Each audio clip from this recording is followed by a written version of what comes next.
I'll never forget the night I found the messages. They weren't just casual flirting, they were raw, intimate, the kind of words he had stopped saying to me years ago. For weeks, I walked around with a smile that felt like a mask.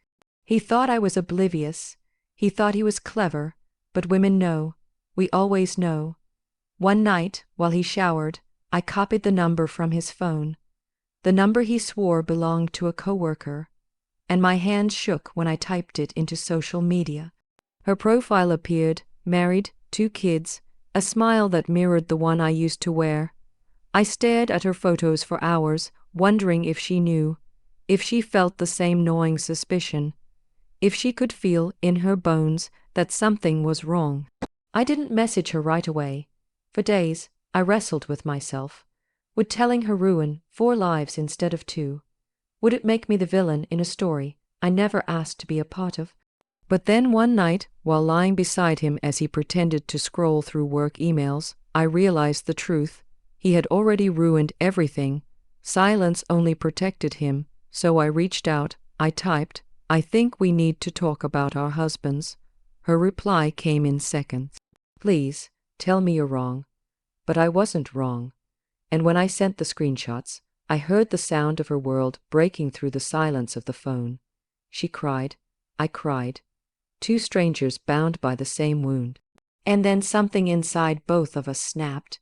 We weren't going to sit quietly while they played house with each other. We weren't going to let them live in their fantasy while we carried the shame. So we made a plan. Nuclear, precise, unstoppable. The next evening we met in a quiet cafe. Her hands trembled as she showed me more proof from his phone. Dates, hotels, excuses that lined up with the nights he told me he was working late. Together, we drafted a message. One group chat, both of them, both of us. No way to escape. When the message dropped, you could almost hear the sound of glass shattering. Their excuses poured in. "I'm so sorry. It didn't mean anything. You don't understand." But the truth had already detonated. We didn't scream, we didn't beg. We simply watched them squirm in the ashes of their own lies. And in that moment, I realized something powerful. The real revenge wasn't screaming or slamming doors. It was exposing the truth so brutally that they could never hide again. She filed for separation within a week. I packed his bags and left them by the door. Neither of them had a safe place to run anymore.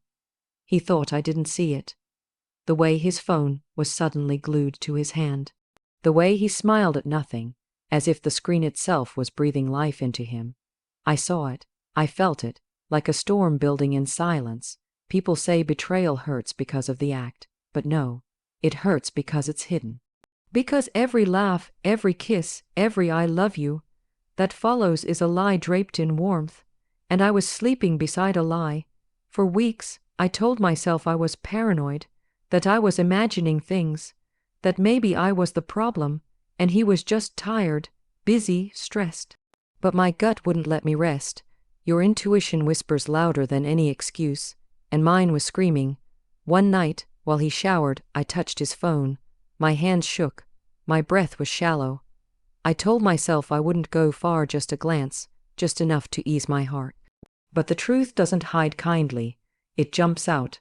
It claws at you. And there it was, her name, her words, her love written to him. The kind of love letters that used to be mine. Paragraphs filled with passion, inside jokes, plans for a future they had no right to dream of. I couldn't breathe.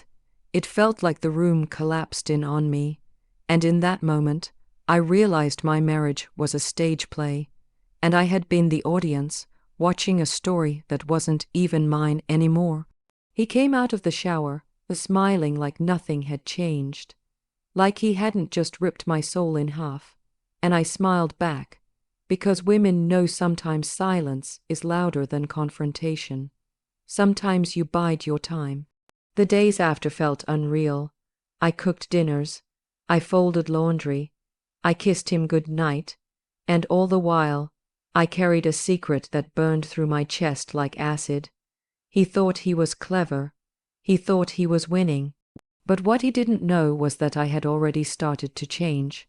I started watching him differently, not as my husband, but as a stranger. Every word, every movement, every lie. I catalogued it, I studied it. Because, when you're betrayed, you don't just lose love, you lose the illusion. And illusions, once shattered, never come back. The hardest part wasn't the cheating. It was the realization that he had chosen to give the best of himself to someone else. That the man I fought for, prayed for, cried for, was handing his soul to a woman who didn't even know the whole of him. I lay awake at night, staring at the ceiling, listening to him breathe beside me. And I thought, how dare you? How dare you smile at me while plotting your escape in someone else's arms? How dare you let me believe I was enough, when you were already building a life without me? And here's the whispered truth: the silence after discovery is worse than the discovery itself. Because now, every touch feels like a lie. Every kiss tastes like betrayal. And yet, you play along, not for him, not for love, but because you're waiting for the right moment to set the truth free. I didn't want petty revenge. I didn't want to scream and throw plates. I wanted the truth to do the work for me. I wanted his fantasy to crumble with the same weight it had crushed me. I had the truth. And the truth was heavy. It sat in my chest like a stone, pressing harder every day I kept it to myself. He thought he was clever, but I wasn't playing detective anymore. I was playing executioner, and I knew exactly where to strike. Her face haunted me, her smile on social media, her children in her photos, her hand in his, in a picture she didn't know I had seen. She wasn't just the other woman. She was his escape, but she was also a wife. A mother, someone who deserved to know the truth just like I did. For days, I typed and deleted messages. What if she doesn't believe me? What if she blames me instead of him? What if this ruins her life too? But then the question that mattered most whispered back, hasn't he already ruined it? So I pressed send. I think we need to talk about our husbands. The reply was almost instant. Please, tell me you're wrong. And I wanted so badly to lie, to tell her she could keep her world intact, that it was just a misunderstanding. But lies had already destroyed enough. So I sent the screenshots. Her silence on the other end was louder than any scream. And when her words finally came, they were broken. How long? Where? Do you have proof? I did. More than enough. Messages, calls, hotel bookings, a trail of betrayal they thought was invisible. We stayed on the phone for hours, two strangers whose lives had just collapsed because of the same two people.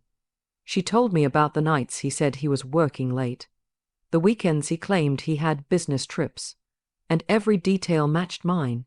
It was like fitting two halves of a shattered mirror together, ugly, sharp, but finally whole.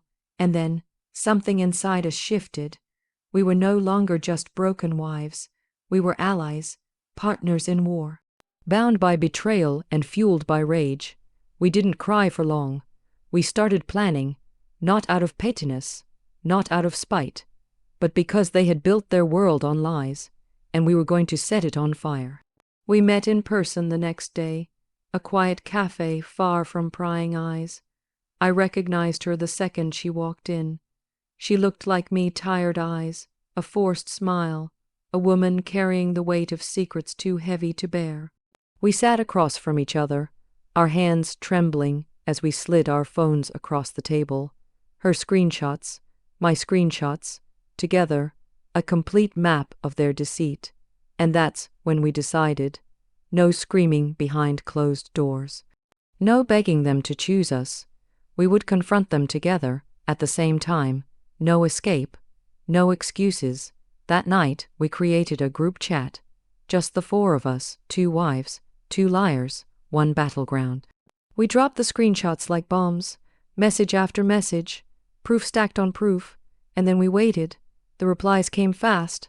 Please, let me explain. It was a mistake. I didn't mean for it to happen. You don't understand. Oh, but we did. We understood everything. We understood that while they were building their fantasy, We were holding their reality, and now we were shoving it in their faces. They begged separately, but together their stories fell apart. Every excuse contradicted the other. Every lie unraveled under the weight of our truth. And for the first time, they weren't in control, we were. It didn't feel like victory.